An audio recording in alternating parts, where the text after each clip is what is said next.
Hello, I'm Stuart Craner, co-founder of Thinkers 50 and one of the partners of the Business Ecosystem Alliance. We're interested in the latest thinking and research behind business ecosystems, but also best practice. There is nothing so practical as a great idea. And so the Business Ecosystem Alliance will showcase organizations and individuals who are putting ecosystems to work. So we're delighted to be joined today by William Malek from the Southeast Asia Center in Thailand. She's one of the partners in the Innovation Management Research Center. William is co-author of Executing Your Strategy, and today he's going to tell us more about how the Chinese white goods company Haier created an ecosystem solution to maximize an opportunity in Thailand. It's a great practical example of a company shifting its operating model to be more focused on creating and maximizing an ecosystem. William, thank you very much for joining us, and over to you. Thank you, Stuart. Thank you, Stuart.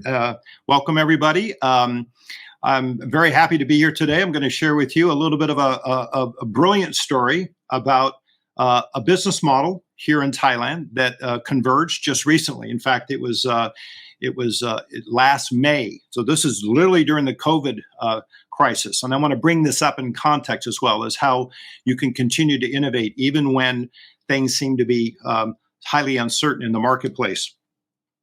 So to start my journey and conversation today, many of you know about Haier. Haier is expanding as we speak. It's literally every week I hear a new story as to a new ME that's formed or a new angle on what they're exploring as far as their services and products in the marketplace. So Haier has an operation here in Thailand. It's a manufacturing EMC, and they do deal with air conditioning, which is a very big issue here in Thailand. For those that you have not been here, most of the year it's very warm. And right now we're actually just entering into our kind of hot season. And when I first got here, it was like describing this. If you walk outside, you kind of get a wet wash rag around your mouth and you can't even breathe. It's so hot because the air just seems to be kind of stifling you. And so air conditioning is a very wanted commodity, if you would, if not a premium service, which I'll talk about here in a second. Essentially, what occurred is that Haier, in its system of developing what they call zero distance to the user, they began to explore where are market opportunities in Thailand with respect to the end users. Now, it's very interesting in Thailand, in what we call upcountry, which tends to be part of the population that is the farmers. Those are a fairly significant majority of the population, but they also tend to be in the lower income levels of Thailand's economic structure. And what they began to explore was, what are opportunities here? If it's hot and air conditioning is part of the opportunity, what is the target persona? What do they need? What's their experience, et cetera? And I actually have a second home up in upcountry, so I've been there. I actually have this in a little farming community. And Thai homes are very old in terms of their architecture, and they were built for natural cooling, for air to flow under the house, around the house, essentially, and they relied on a lot of rain. So the rain would bring, if you would, natural cooling. But into the discovery process, what they began to find was that the target customer could not afford an air conditioner. Just literally the price package of an air conditioner was out of reach for many, because a lot of the farmers would go essentially from month to month on a cash basis, and buying any extraordinary capital expenditure was prohibitive. So one of the things they began to look at was, what are the needs around this? What do they want? How much air conditioning is appropriate? What's the price point that would actually make a difference to an unserved part of the economy? And so what they began to do is look at this from a standpoint of a service solution, not a product sell. And this is a very important part. So this experience economy, which Haier tends to really want to engage in through the notion of the Internet of Things, in this service economy for cooling, what the customer wants is cold air. The air conditioner is just the mode by which it is produced. So they began to work this through, and in the process, they discovered that there was a huge, unmet need, which in any business model, any business ecosystem strategy, you really need to understand what needs are you satisfying, either solving the problem or creating a new opportunity.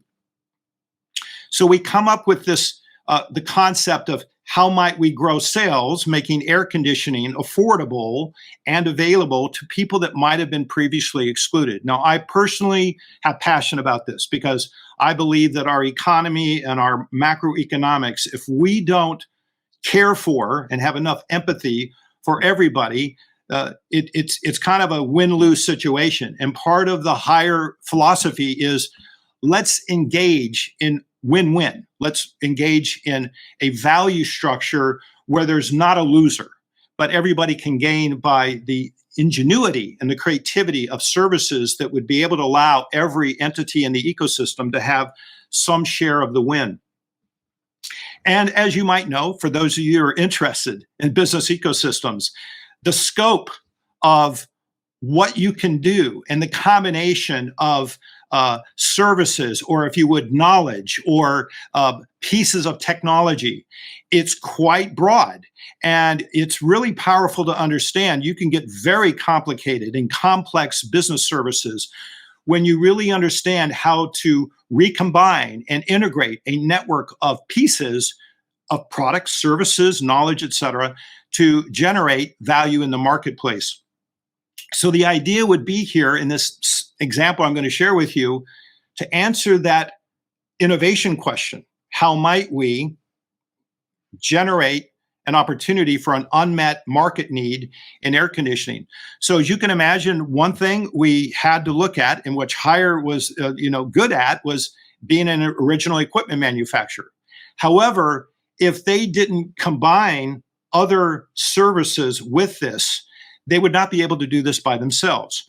So the idea in generating a business ecosystem service, part of the challenge is really finding the unique set of partners that you need to do to generate the total solution. So in this concept, again, using the notion of zero distance to customers, that idea is that we really have to understand deeply what their needs are, what are the obstacles, and how would these be overcome through a product or experience solution that could be sustainable. And the other part that I truly believe that is an important part of Haier is they're thinking long-term. They're thinking, how do we build a long-term relationship? How do we build that loyalty? Because this is what generates even deeper and deeper involvement, if you would, with the customer.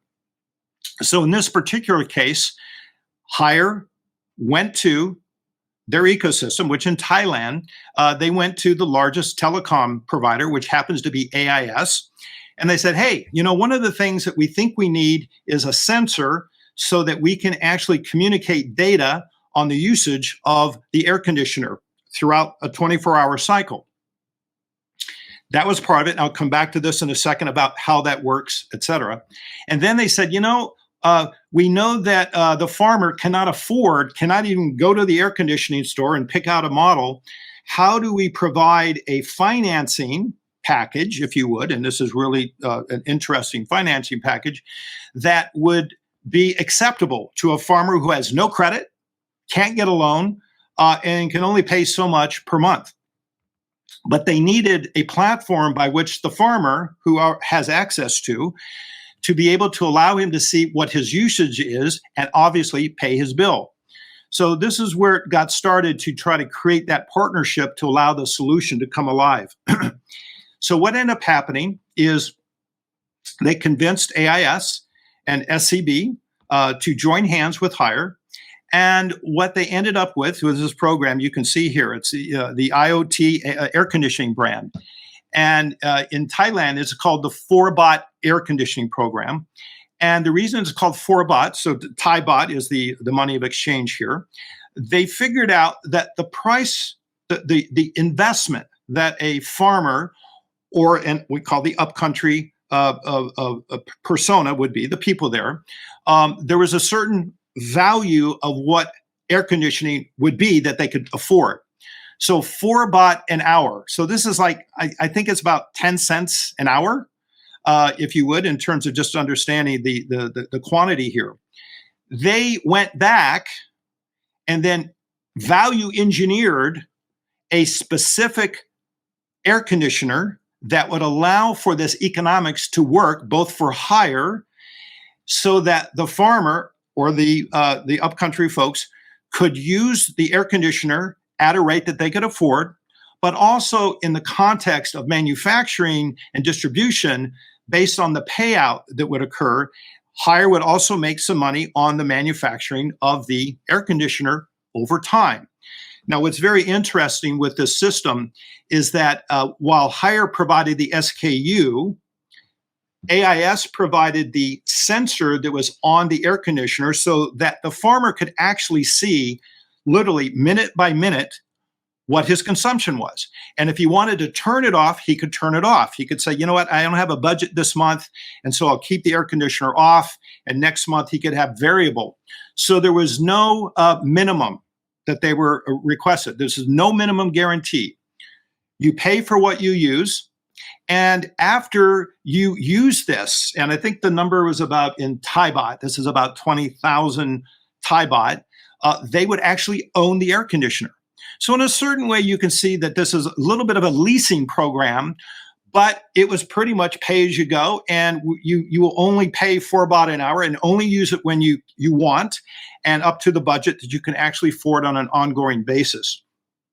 So this basically, with this minimum use guarantee, was quite disruptive, because the farmer did not have to have any credit, any loan.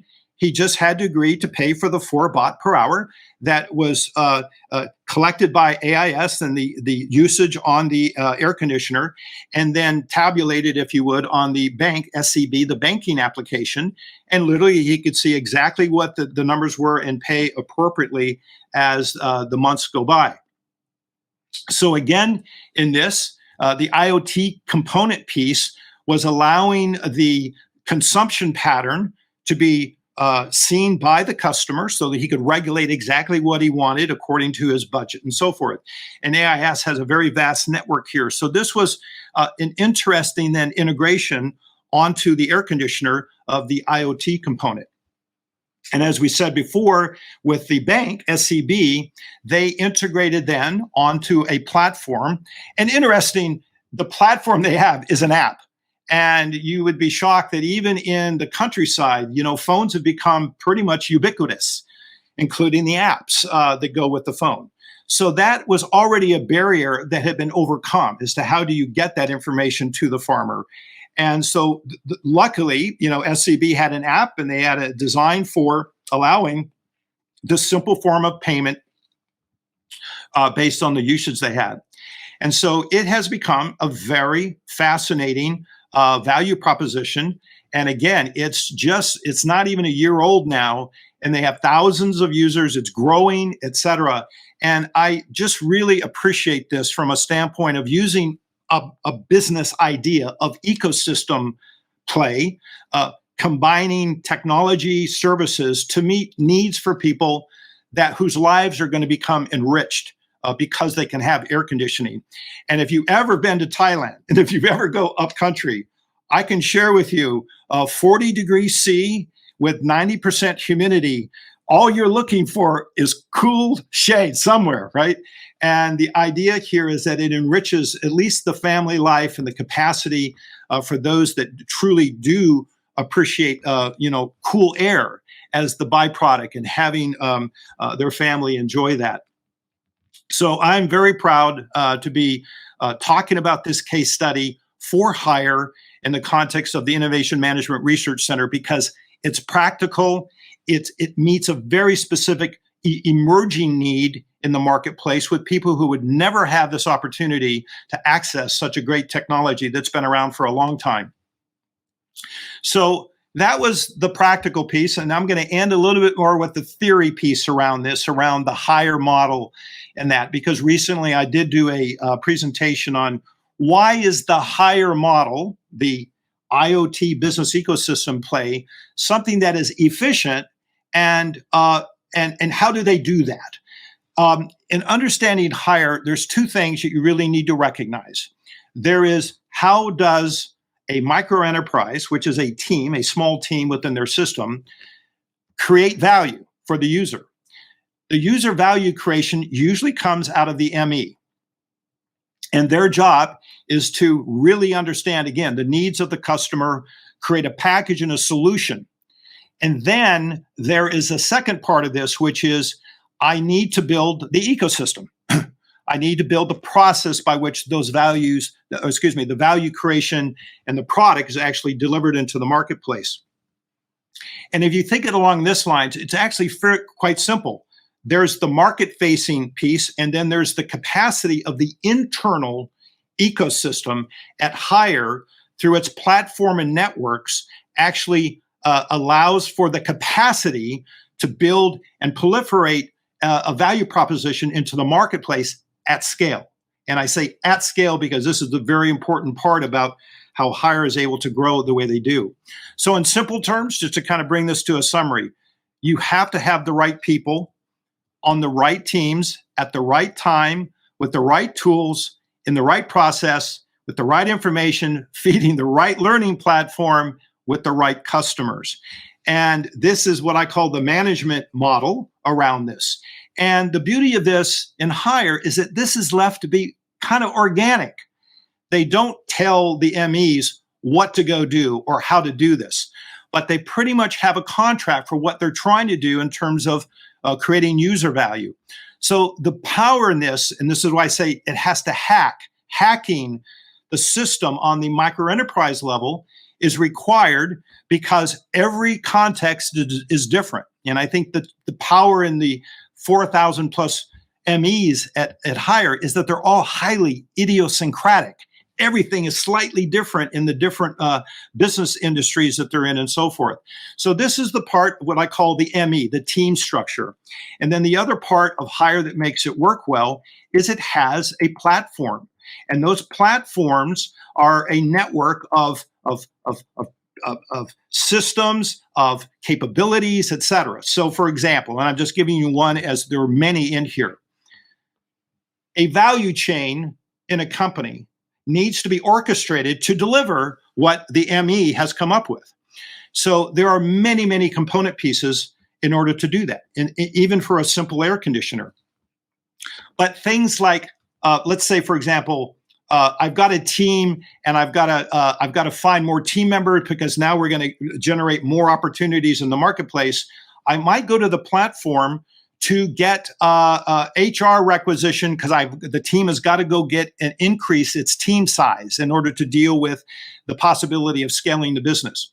Well, at Hire, with I think globally now they're well over 80,000 people. You'd be shocked to know that out of 80,000 people globally, their central HR team is a total of 20 people. 20 people. I know companies that have 1,000 people with 100 people in HR. So it's kind of like it's almost skewed. So imagine a platform that serves the MEs efficiently, effectively, to allow the teams to actually generate, create, and deliver value. Is a very important part of the ecosystem that is put together. So I thought I would share that with you at a high level. I could have started with this, but I'm more passionate about really understanding what does that actually look like. And to the 4-bot air conditioner, that is the story I wanted to share with you. And as you can imagine, all of this, there's this old saying, right? The culture eats strategy for breakfast. Well, I say in the Hire context, it's culture that really drives a system.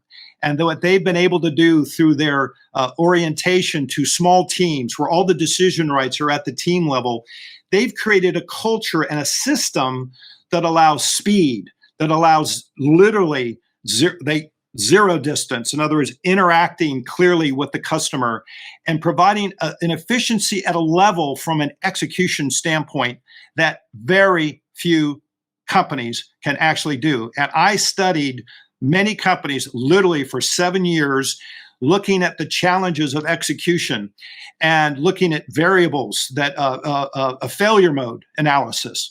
And most of the time, the inefficiencies or the problems that were generated by the corporation had everything to do with the operating model. In many cases, this gets back to, high functional silos, the bureaucracy of running through cross-functional teams, et cetera. There's just a multitude of problems that make execution very problematic, if you would. So that was my story, and I'll stop there at this point and see what we can talk about. Thanks very much, William. It's an amazing story, isn't it? I mean, I think Hire is just full of amazing stories because it's so different from the normal corporations we end up writing about. And how does what Hire is doing now mesh with the ideas and frameworks you talked about in executing your strategy?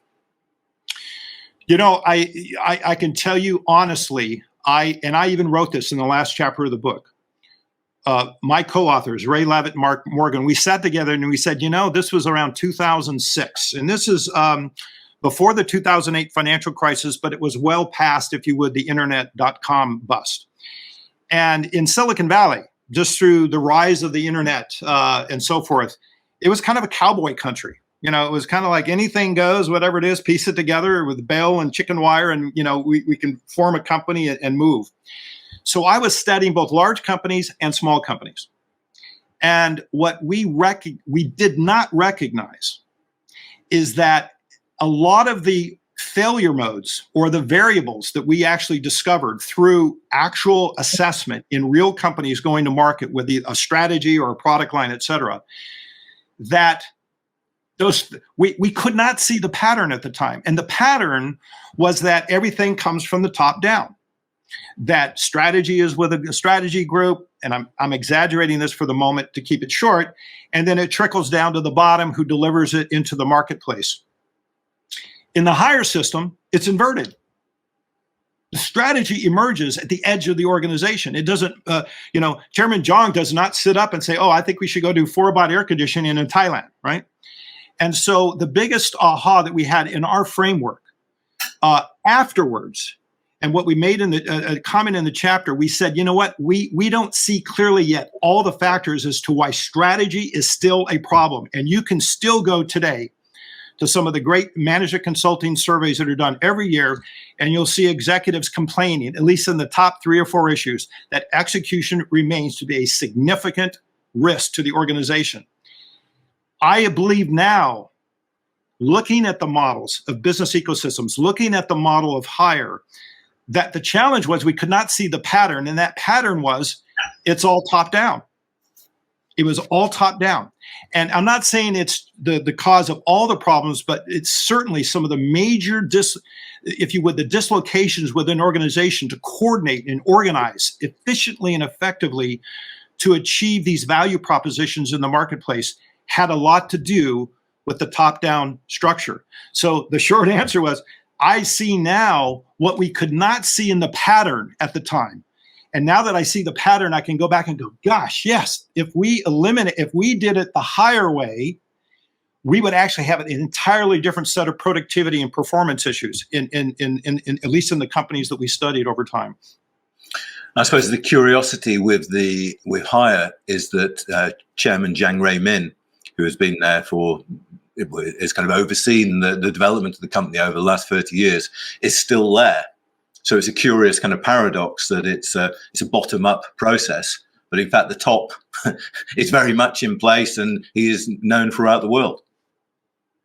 Yeah, it really, if you're looking at it for the very first time, it really is a paradox. It's kind of how did they do this, and what is the role of the leader? I mean, how does the chairman of the board get involved with the system that they have? And as part of the cultural issue is everybody's a CEO. I mean, his philosophical values are about the innate potential of every individual, and that given the tools and support through autonomy, through being able to make your own decisions, through being able to have passion or meaning about what you're doing, he knows and he has trust in that system that it will create more possible positive outcomes than it would be if it was all come to work for me, Here's the strategy. Just go get the work done, and I'll pay you for the work output that you do.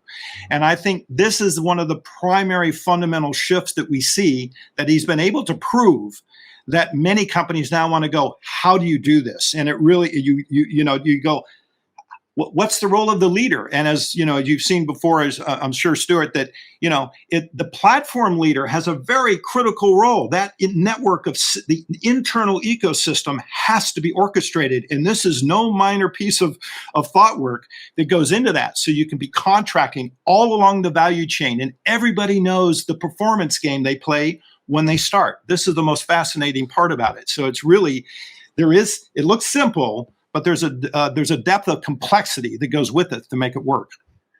And with complexity, I mean, it seems to me that hire combines complexity with ambiguity, and neither of these things are. I mean, over the last century, if you look at the development of management, the development of large organizations over the last century, they've been built on eliminating complexity and eliminating ambiguity. So is it a cultural thing? Is it that the Chinese are more comfortable with these things than Westerners? Because I've seen Westerners being given tours of hire and they're blanched. They think, oh, that wouldn't work in Kansas. Though actually hire's experience suggests its ideas do work in GE Appliances, which it took over in Kentucky. So is the cultural element large? I mean, you're based in Thailand, so you've got some idea of the different impacts of culture. Yeah, and this is another mystery. And I'll start my comment on this by saying, I was on a webinar with Kevin Nolan, the CEO of GE Appliance. Now, remember, GE was considered to be, at least up to about 10 years ago. I'm not saying recently, but 10 years ago, if you wanted to benchmark leadership development in the world, you go to GE. You go to Crotonville. Everybody knew this. You want to see benchmark, HR departments would go to Crotonville and go, this is how you develop really effective leaders in a business, right? And Kevin, who came out of that system, and he was asked, said, well, how did you deal with this kind of, more of a laissez-faire economic business model coming out of GE? And this is literally, I think, 3 or 4 years after, Hire made the acquisition. And he said, I can tell you, I don't actually today still cannot explain it all, but I know that it works. And I think in that comment brings a very profound understanding of a couple things. That when you look at self-organizing systems, just by the nature of being self-organizing, conform to go after a particular need or a value creation in the marketplace, you have to allow that ambiguity of those teams going through exploration, experimentation, to allow the clarity to arise, but arise faster and more efficiently and effectively than if you were trying to control it from a point of certainty through some kind of long-term planning or product line analysis from some central corporate group trying to go through, the exercise. So I think ambiguity is actually part of the magic, that the uncertainty factors is where the teams really recognize they have to be entrepreneurial. They've got to experiment. They've got to recognize the capacity to go after these needs and really generate more what I call the experience, or we call it the service, economy.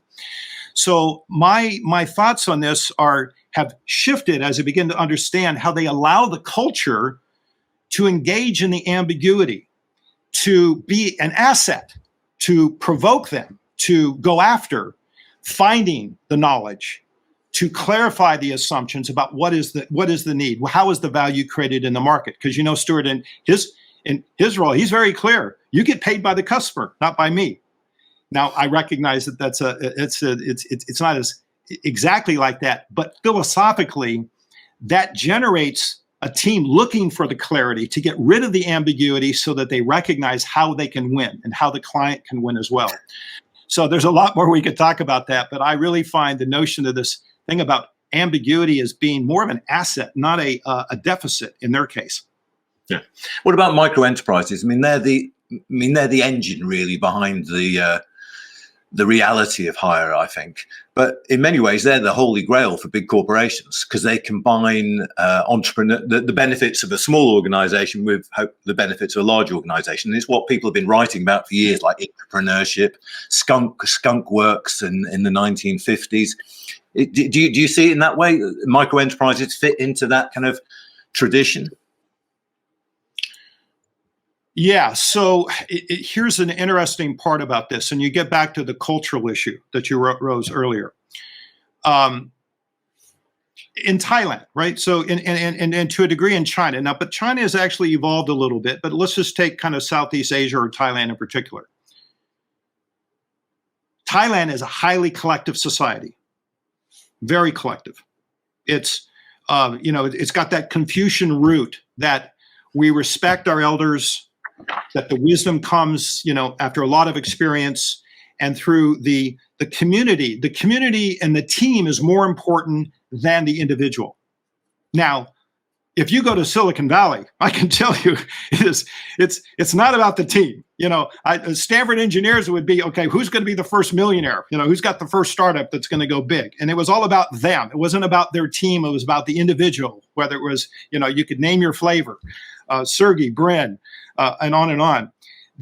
I think that the opportunity for teams and the micro enterprise structure in the Eastern context is actually more powerful in that they're already there. They recognize it's the collective of the team, the intelligence of the team, and they're more able then to work as a cohesive unit when given the authority to make those decisions, as opposed to a team that's comprised of a lot of very strong, independent, smart workers sitting in a Silicon Valley team. And I think even Kevin brought this up. He said you would think that it might favor more of the Eastern culture. But what they found out is that even in the Western societies, if they began to recognize the notion that we are here to create value for each other, it's not about you. It's like if our mindset is about creating value for our customer on a sustainable basis, we will begin to problem solve in a way that generates, more longevity, right? So some of these teams stay together. And one of the reasons it's even more powerful, he provides incentives for these teams in a large company to be actually rewarded similar to what you would be if you were in an individual kind of startup in Silicon Valley. So I think from that standpoint, you look at the team structures and culturally speaking, it works because back to this, I think it was Daniel Pink, right? You talked about if you have meaning, you have autonomy, and these factors of being able to make your own decisions, those are intrinsic motivators. And if you can track the people that really want that environment for intrinsic motivation, and they can be rewarded by the work that they're doing, you're going to get the problem solving is going to be completely different. They're going to be using far more than just their analytic intelligence. They're going to be using all the components of conscious, I think, to go after unique and novel solutions. I think it also requires a degree of openness to new ideas, new ways of working, which is not necessarily the case in big corporations. One impressive thing about Kevin Nolan. So Kevin Nolan is now the CEO of GE Appliances, which was acquired by Haier a few years ago, based in Kentucky. What impressed me about Kevin, it's not that he's blindly embraced all these alien ideas from a Chinese company, but he spent a year in China, and that was his decision to work with Haier, to learn more about how they work. So I think it's that openness to new ideas, to think that how you do things can be improved and can be done differently. But I think you've got to have that openness, but having that openness every day and continuing it is demanding, especially as you get older and get more set in your ways. Corporations get set in their ways as well. Yeah. And and if you look at it from an innovation perspective, right, that openness is critical, especially when you're in the exploratory phase. Now, what are all the possibilities? What are all the ecosystem elements that could go into this? If you don't have the openness and the orientation to sharing what you know and what you learn, this is a huge part, right, of Hire's kind of culture. And I'm going to make 2 points. One, Kevin was talking about, Kevin invites his competition into their open innovation projects where they're hacking, right? Which is, 10 years ago, what company would do that? You're going to bring your competitors in to build, you're trying to define your next product line. You're going to bring your competitor in to do this. That's the openness I think has power, just not the transparency of what the work and the performance metrics are and what everybody's doing. But that openness creates a whole different level of kind of, unique opportunities. And, I'm constantly impressed by the ability to be open to a new idea, right? That it allows the teams to go deeper into a conversation so that they know what they're eliminating, right? I used to teach in strategic decision making. You don't know a quality decision until you know exactly what you are saying no to. And I think through an openness approach in how they think, how they assess opportunities, they really open it up to a much larger dialogue. But then again, it's that team that brings it back and says, this is what we're passionate about. Yes, this is what we're going to go with. But they've allowed for a lot more input. The other day, I asked HMI, and I said, look, I'm just curious. How do you guys learn? Tell me, how do you learn about all these other 5,000, 4,000 enterprises that are going on? And the story they shared with me, which I think you could appreciate, is, and there's more stories to this, and they said, William, we have a meeting with John like once a week. And what he does for 2 hours every once a week is that he's sharing learnings, what he's learning, and he's open to hear what everybody else is learning. And I thought, this is just, I have just never heard that. A chairman of a board of a $40 billion company who spends 2 hours a week with his teams, and what they're doing is sharing the learning. That openness is powerful. I can tell you, I have never been in a company where we had 2-hour sessions every week to go through, but I now see the folly of my thinking. And I ran a company before, and I could have and I was in, deep creative knowledge development, so forth. Wow, it would have changed my life had I been more open to what are we learning and what can we take out of this. So it's just a great example of leadership, but also what openness actually looks like. And it's interesting to relate what Hire is doing in your presentation to some of the big ideas and most influential thinkers of the last few years. You talked about the inclusion, Hire's appetite for including people, very poor people who couldn't afford air conditioning, to create win-win situations, which reminds me of a C.K. Prahalad's work about the fortune at the bottom of the pyramid, which encouraged organizations to think differently about some of the poorest people in the world. And the other idea that kind of occurred to me is the Clay Christensen's idea about jobs to be done, to be really understanding what consumers need. And do you think that's true, that the Prahalad and Christensen ideas are being put to work by Hire to a greater or lesser extent? Well, in this case, absolutely. The jobs to be done. Look, you would have to go out and study, right? These people who are farmers, and they work extremely hard, but their pay is small. And so just to start with that basis, but how much air conditioning? When do they need air conditioning? What can they actually afford based on the economics of their business? I mean, this took some serious analysis about what jobs had to be taken care of so that they could enjoy a value proposition that actually met those needs. So on that part, absolutely. The second part, in terms of recognizing the opportunities that are in business today, picking your persona is a huge part of framing the innovation process. And if you constantly exclude people because your mind, they can't afford this, or they wouldn't be able to buy this, and you can shut it down right immediately. But back to the openness, how might we reconstruct what we're doing to meet that need? Now, in this particular case, I think some of the power in this, and I don't know all the details, to be quite, some of this is actually confidential, but they value engineered that air conditioner to that economic specification. It wasn't like they built it and said, come and buy it at, X dollars and we'll make our money from the product moving off the shelf. They actually engineered a product that would make sense, a specific SKU, to allow that target person, those people, to enjoy something that nobody else would do. And I hope they make $1 billion trillion because it's a positive thing. It's bringing people along with you as opposed to leaving certain elements of society out. And you can see it now. Stuart, look at COVID. The amount of people that are suffering are basically those that do not have access to resources.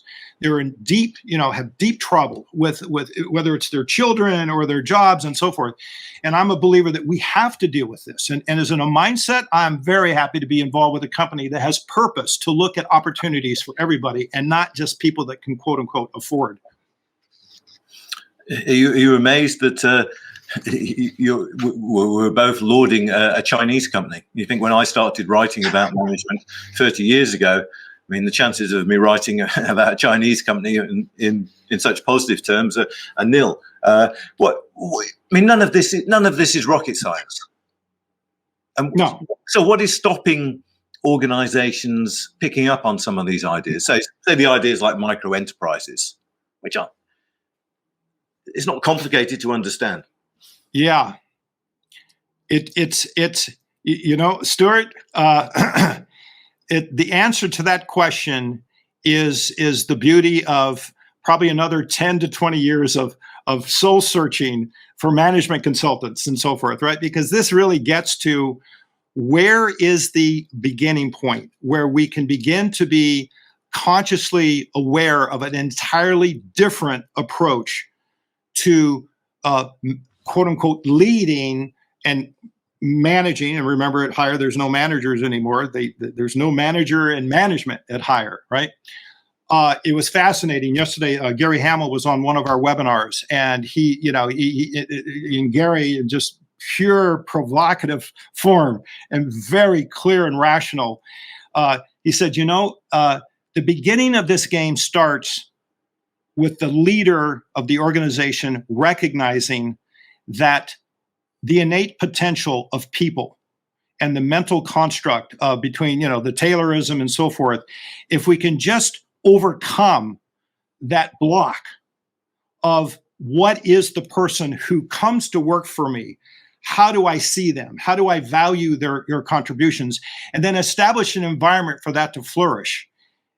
It sounds easy, but again, when you get back to what really connects everything together at Hire, there is some profound complexity in just how their value chain contracts at the beginning. They actually understand at every node within the network how much value they're creating, what the incentive structures are, and what performance metrics they need to execute on in order to create that value for the user, right? Because the zero distance is to deliver what the value proposition really means. And for me, this is where the stumbling blocks might come up is I might get this intellectually and emotionally, but it does require some serious analytic platform building, internal ecosystems that have to be orchestrated, network orchestration. And here's where I think, the competency of the next 10 years that's going to emerge out of this are organizational engineers. Now, I've been saying that now for 20 years, but I think now in the context of a company like Hire and that business model, and by the way, even Gary brought up, there are many other companies, Bertzog and the nursing company in the Netherlands and so forth.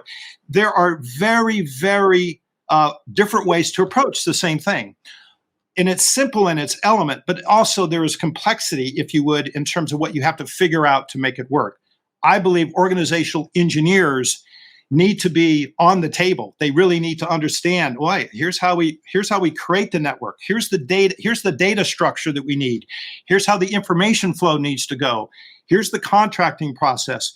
And again, if you boiled it down and you see it, you go, that's pretty simple, But it usually takes somebody to get there. And this is why I've said for the last year or so, I've been talking about Hire now for 3 years. I said, if you want to benchmark there and then figure out what you need to adapt and adopt to make your organization shift to an entirely different approach to performance and leading people.